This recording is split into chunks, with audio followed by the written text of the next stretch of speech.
Ramai orang tanya saya berkenaan dengan mereka suruh saya ulas berkenaan dengan punca kekalahan kita di Kemaman.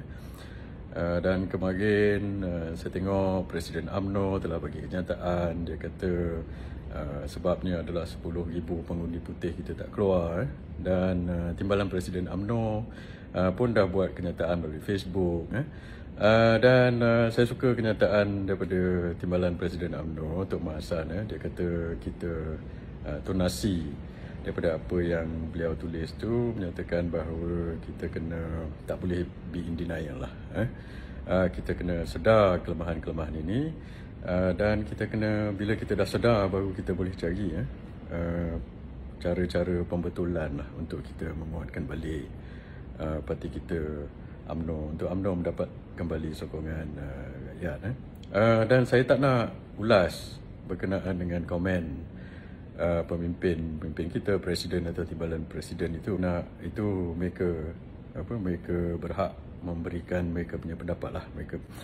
So pendapat saya begini, saya lihat, saya dah kata banyak kali lah, punca kekalahan kita, saya pun dah pergi ke Kemaman. Masa PRN pun dulu saya ke Kemaman, masa PRK pun saya ada di Kemaman. So saya lihat, dan sebelum ini juga saya telah kata kenapa kita kalah di PRN, PRK ini sebab penolakan undi-undi orang Melayu kepada kita. Di Kemaman itu pun rata-rata pengundinya adalah pengundi Melayu.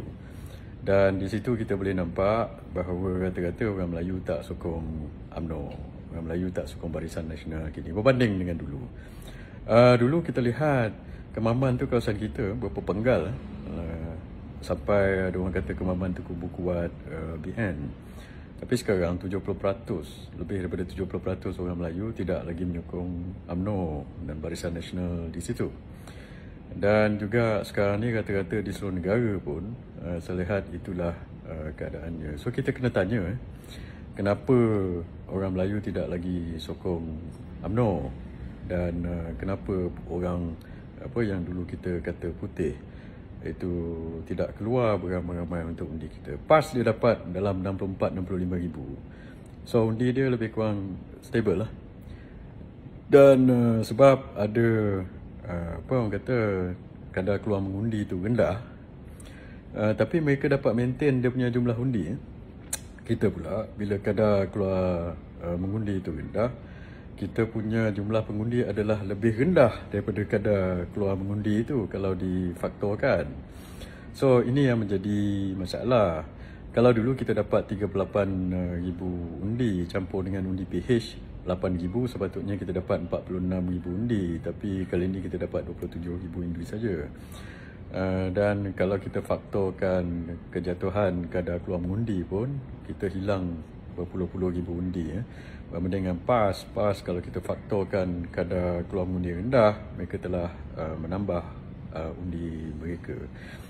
So saya dah cakap lah sebabnya kenapa. Saya pergi ke bawah pun, saya tanya mereka, ada yang mereka buat call, untuk call pengundi pun sebabnya lebih kurang sama lah, ataupun sebabnya yang sama, iaitu orang-orang Melayu tidak selesa apabila UMNO dan Barisan Nasional ini pergi pilihan raya bersama DAP. Ini saya dah cakap banyak kali. Dan memang orang di bawah tanya UMNO ni sekarang perjuangkan apa. So bila mereka pun tak pasti UMNO ni perjuangkan apa. Dulu kita perjuangkan Melayu, perjuangkan Islam.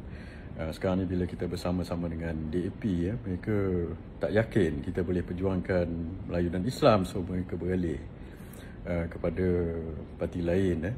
Dan satu lagi yang menambahkan lagi sebab kekalahan kita adalah ada pula beberapa orang yang mempromot DAP ni pula dalam UMNO.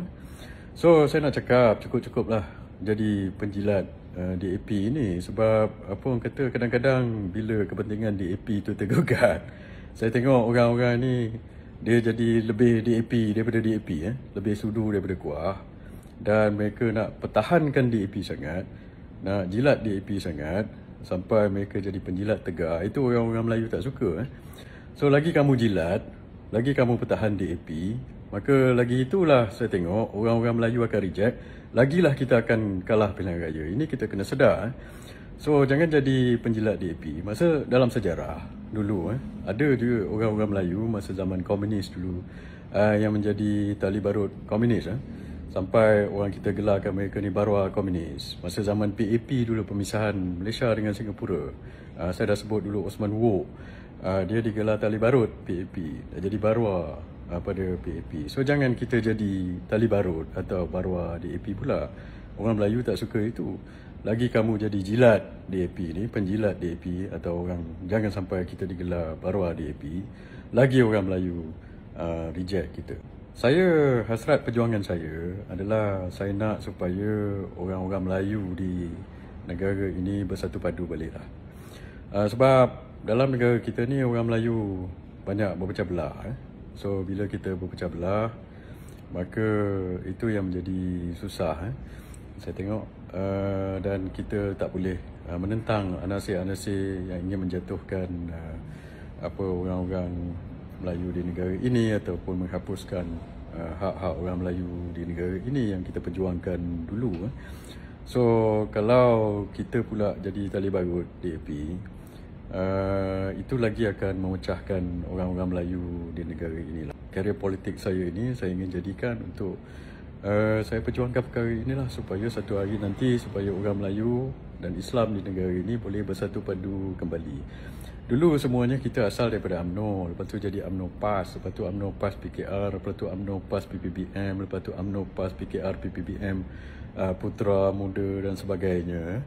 So banyak sangat perpecahan dalam parti-parti Melayu ini. So sekarang saya nak lihat orang Melayu Islam di negara ini bersatu padu kembali supaya kita boleh bina kembali negara ini. Jangan ada perpecahan lah. Kepada anasir-anasir yang nak jadi tali barut, kepada parti-parti lain nak jadi barua untuk memecah belahkan orang Melayu, itu yang kita kena tentang habis-habisan. Dan saya juga nak komen satu perkara berkenaan dengan bila PN ataupun Perikatan Nasional PAS menang 37,000 di Kemaman. Lepas tu ada komen daripada Menteri Komunikasi apa saya tak tahu, dia kata tempat lain PH menang lagi puluh-puluh ribu, 90,000, 100,000, majoriti lebih banyak daripada itu. So saya tahu apa tujuan dia. Tujuan dia mungkin untuk downplay lah kemenangan Samsuri ini. Tapi ini saya rasa akan backfire. Nombor satu, orang bukan bodoh bila kita downplay begitu. Nombor satu, menunjukkan kita ni in denial lah. Siapa yang kita nak tipu. So kita tak mengaku kita punya kekalahan itu dan kita tak boleh membetulkan diri kita sendiri. Dan satu lagi, ia memberi gambaran kepada orang-orang Melayu. Bila kita tengok carta-carta yang dikeluarkan di kawasan-kawasan yang mereka menang puluh-puluh ribu tu, PH menang puluh-puluh ribu, itu kawasan bukan Melayu tu.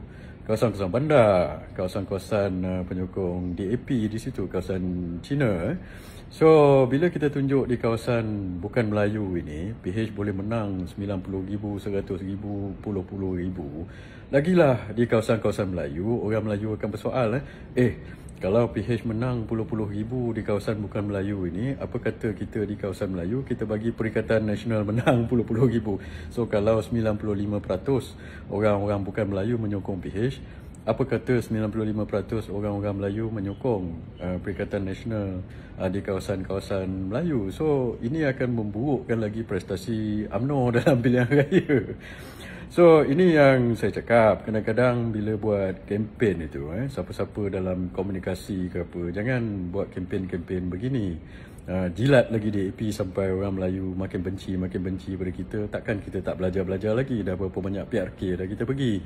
Jilat DAP kalah teruk. Jilat DAP kalah teruk. Sekarang masih nak jilat DAP lagi. So biarlah DAP perjuangkan mereka sendiri. Jangan kamu tiba-tiba bila kepentingan DAP tergugat, kamu pula terkoyak lebih. So ini yang saya nak tegur sikit lah. So sebab itu saya ingat kita kena sedar diri kita dan kita kena perbaiki keadaan kita dalam UMNO supaya UMNO boleh menjadi relevan sekali lagi dan mendapat sokongan orang Melayu. Dan kita kena usahakan supaya orang-orang Melayu di negara ini bersatu padu kembali. Sekian, terima kasih.